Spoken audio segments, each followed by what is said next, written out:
Yahoo everyone, this is Oregu's channel. I'm Oregu and welcome to a brand new video.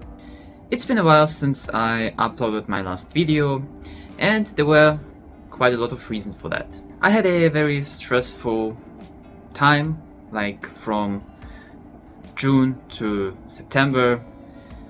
There were many things I had to do, but it was all for a good reason, because right now I'm in Japan.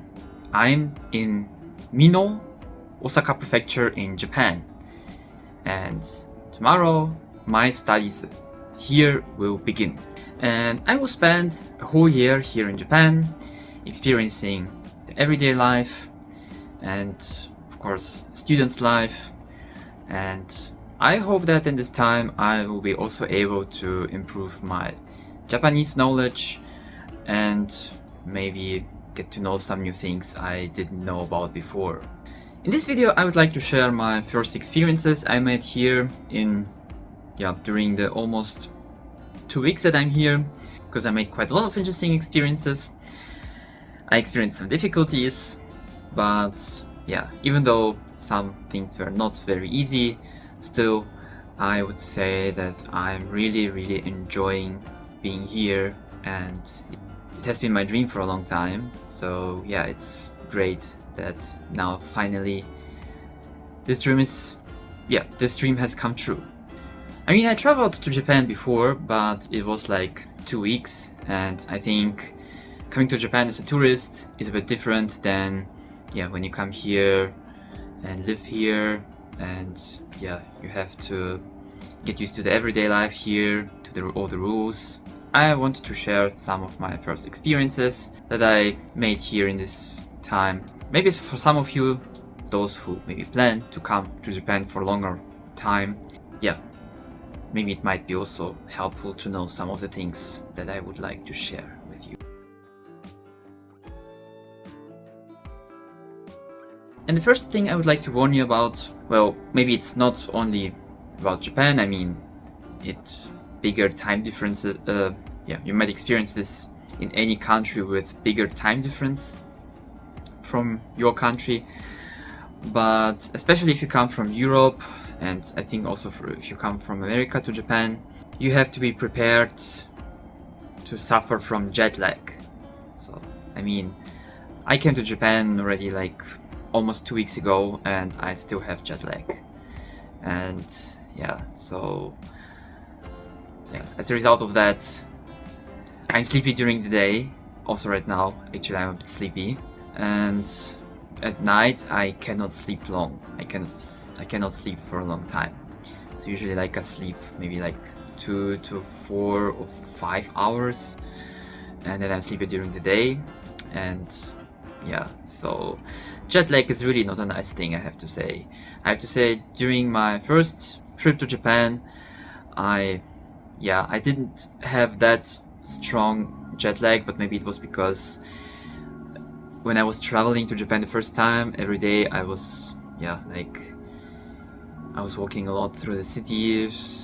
We were in Tokyo, we were later in Kyoto, in Osaka, in Himeji, in Kobe.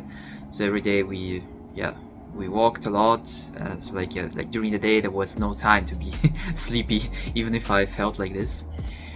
But right now, I don't have the opportunity to go on trip every day, and so especially when I stay in my dormitory, I easily get sleepy during the day, and it's really hard not to fall asleep during the day. So if you come to Japan, be prepared that you might experience quite a heavy jet lag, so like the one that I'm still having now. The next thing that I would like to share is a more positive one, more interesting one, I would say. It's like a part of Japanese culture that I like a lot. And so I'm living in a dormitory, and we have some dormitory staff here who are often in the area around the entrance. And whenever I go somewhere, they say "itterashai" to me, and I say "ittekimasu." It's a common thing in Japan, like when people, for example, in Japanese families, when somebody is leaving home to go somewhere, yeah, it's common to say "ittekimasu," and the people who stay at home, they say "itterashai." So it's like, yeah, take care. When I go back to the dormitory, like when I enter the dormitory, and there is someone from the dormitory staff around, I say "tadaima," and the dormitory staff says "okaeri." Yeah, it's also a common custom in Japan. Yeah, you might also know it from anime if you watched anime before. But here, yeah, what I like is like you can really feel this part of Japanese culture. So like it's like you're living in a Japanese home. So yeah, like when you're leaving, you say "ittekimasu," and you hear "itterashai," and when you come home again, you say "tadaima," and yeah, and they say "okaeri" to you. Yeah, it's a nice thing, I would say. Next thing I would like to tell about is maybe one of the things, maybe one of moments that I myself sometimes call Bakagaijin moments, like stupid foreigner moments. The foreigner comes to Japan and doesn't know how things work. Yeah, so it's about the Japanese mailboxes. It's yeah, I mean, those of you who lived in Japan may have experience with Japanese mailboxes.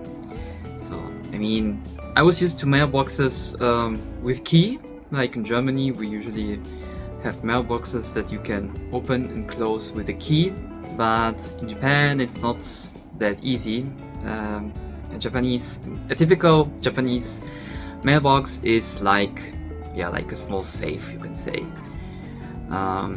and you have a dial on post box, and usually you have to move it either to the left or to the right. Sometimes you have to move it once, then you have to move it once again, and then you have to move it in the other way around.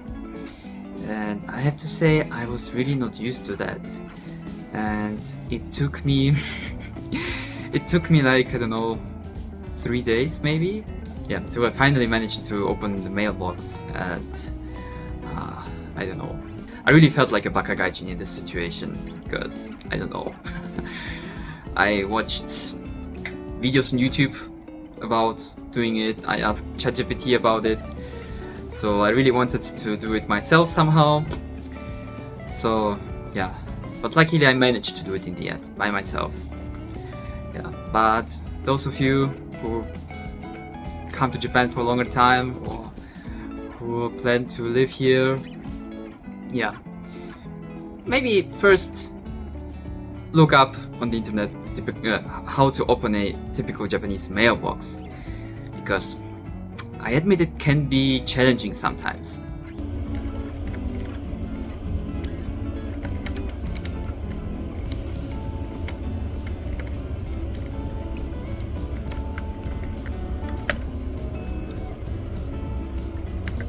Yeah, that's how you do it.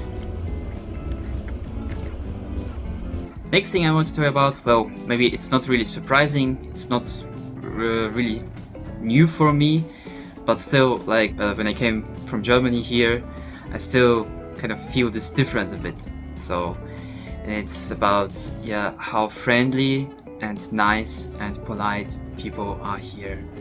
So, and I also noticed that almost everywhere, like at restaurants, for example, or at the post office, at the konbini, at the convenience stores. Yeah, so the staff always uses keigo. So keigo is the polite Japanese language. That is a bit.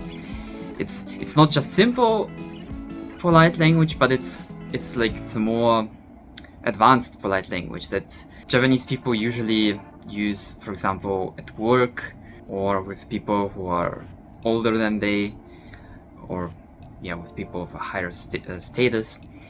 And yeah, and also if you're a customer, お客様, yeah, you will also hear a lot of keigo. And another interesting thing I noticed is that at least here in Mino, I mean, recently I went to Tokyo, and in Tokyo, like I also made different experiences, but here in Mino, I noticed that no matter where I go to, if it's konbini or another supermarket, so yeah, people, even though people see like I'm not from here, they speak in Japanese to me. I mean, I understand it's a very natural thing. I mean, I'm in Japan, so people would talk in Japanese to me. But the thing was that I had the impression that here in Japan, some people, when they see a foreigner, people from Europe or from America, that they tend to switch to English. And I have to say, here in Mino, where I live now, I almost didn't experience that. However, when I went to Tokyo recently and I went to a Lawson there, yeah, so the lady at the cash register, yeah, she didn't even give me a chance to say something in Japanese. She, yeah, automatically switched to English. Yeah, but for me, I mean, I came to Japan to practice Japanese, to learn Japanese, so I'm always glad when people talk in Japanese to me here, even though it can be challenging sometimes. Sometimes there are things that I don't understand, but yeah, I really want to try my best. 頑張ります. Next thing I would like to tell you about is also something that I was taught a lot before I came to Japan, and it's also good to be prepared for that. But Japan is a country that still uses cash a lot. So especially if you go to restaurants, for example, or to konbini, to convenience stores, cash is still widely used. Until now, I just maybe only saw once that someone paid with a card, bank card or credit card, but mostly so far I saw that people use cash for paying in Japan. If you come to Japan, it's nice if you can bring some cash with you. You might really need it here. Also, if you buy tickets, for example, cash can be really useful. So if you go to Japan, make sure to bring some cash with you, because it might be very useful here. I mean, it's not a problem to find an ATM or something like this here. You can find it at almost every convenience store, but you have to see if you have the right card here. So if your bank or credit card is accepted. So this is, for example, also something that I was worried about in the beginning. Luckily, before coming to Japan, I ordered a card from Wise, and with this I can transfer money from a German account to my Wise account, and here when I go to a konbini and want to use an ATM there, I can withdraw money from my Wise account. Having a Wise account can be very useful, I think. Can be quite helpful. And the good thing about Wise is that there are very small fees that you have to pay for, like transferring money from different countries. So I can really recommend it. The next experience I want to share is a very, very positive one. Yes, this is about how the university takes care of the ryugakusei, the foreign students. And I have to say, I was really surprised to see how detailed the guidelines are that I usually get from the university when it comes to several procedures I have to go through. So, I mean, when I came here, I received an email with quite a detailed description on how to get from Kansai Airport to the dormitory where I am now. And yeah, so I mean, while I was on my way, I was worrying that, knowing myself, that I could easily get lost somewhere in Osaka, but somehow I didn't. I managed to get to the dormitory following the guide that the university sent to me, and yeah, and not only about this, here in Japan, when you come here for a longer time, you have to register at the local town hall so that they know that you are now a resident of this town.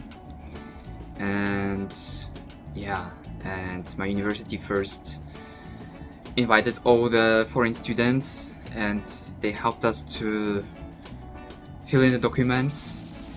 They made an appointment for us in the town hall and later also at the bank. When we went to the town hall, they also sent a student from the university, a Japanese student, who also took care of us, who looked if everything is going right, if we are doing everything correct. And she also nicely explained to us things, what we have to do. And yeah, I have to say I was very, very surprised by that, how the university really takes care of someone. So, and why am I so surprised about it? I mean, in Germany I met several foreign students from Japan, and yeah, I had the impression that the university did not really take a lot of care of them. So like, they just had to find out things by themselves, how to do everything by themselves. So, and I can imagine that if you go to a new country where things work in a completely different way, you might really be overwhelmed by all this, and you might see some difficulties, problems. Here in Japan, I was just very surprised by how detailed they prepared everything for us. So like here you just cannot do anything wrong. I get emails almost every day where I get information, advice, what do I have to do. And the university staff, the teachers, they also very friendly, and I have the feeling that they're really glad to help us. So this is this was a very, very nice thing here. So, and compared to Germany, I mean, as I said, when I thought about Japanese students whom I met in Germany, and I also saw like how some of them had to go through different procedures by themselves. I mean, in Germany, they sometimes offer you some help, and for example, they can offer you a so-called buddy.